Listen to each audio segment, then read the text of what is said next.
Professor Sands, appreciated your testimony very much. Whether I agree with your conclusions or not, I appreciate your yeoman's work. David Rivkin and Lee Casey have written recently, and I'll quote, some of course have suggested that relationship building interrogation techniques are preferable and even more reliable in the long run than stress methods. They raise the question, though, what about the hard cases? And like Khalid Sheikh Mohammed, who was a mastermind of the September 11th attacks in this country. How would you respond to the observation that Khalid Sheikh Mohammed probably is not susceptible to relationship building methods? And I can tell by your grin, you acknowledge the somewhat absurd thought that you could move people who have masterminded the death of more than 3,000 Americans by Oprah Winfrey methods. So if you could respond to that question, I mean, would you have sought, how do you think the United States should seek to gain information from a mastermind like Khalid Sheikh Mohammed if he refuses to answer questions voluntarily, when additional American lives could be on the line with information that he's refusing to provide? Thank you, sir. I very much appreciate that question. That question seems to go to the heart of many of the issues that we're discussing. I'm not sure how thrilled Oprah Winfrey would be to characterization of her methods in that particular way.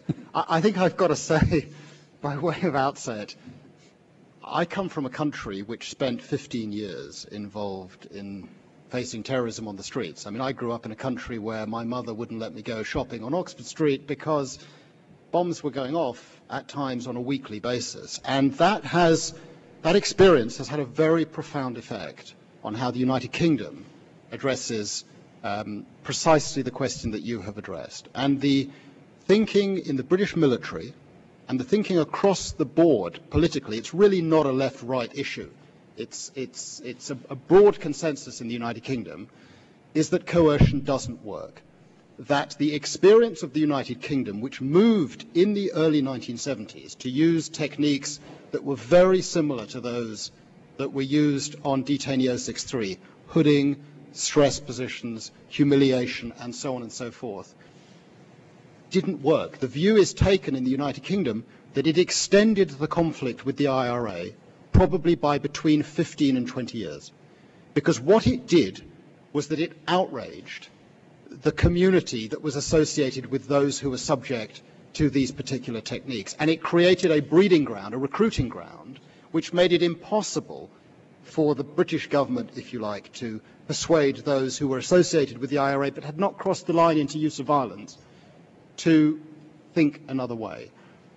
And so in answering your question, I'm profoundly influenced by that experience. And one of the great regrets that I have is that the administration never seemed to turn for advice to its closest allies and ask them, what was your experience when you faced a similar situation?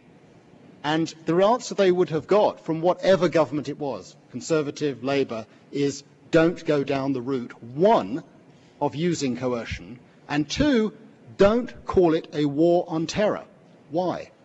Because by calling it a war on terror, you transform criminals into warriors, and you create a context in which they are able to recruit in their struggle. And if you notice, neither Prime Minister Blair nor Prime Minister Brown, nor indeed the Conservative leader of the opposition ever uses the phrase war on terror because of the experience with the IRA. Now, in relation specifically to your question, there are hard cases. I did smile because, frankly, the image that weeks and weeks of rapport building with KSM is somehow going to produce results is counterintuitive.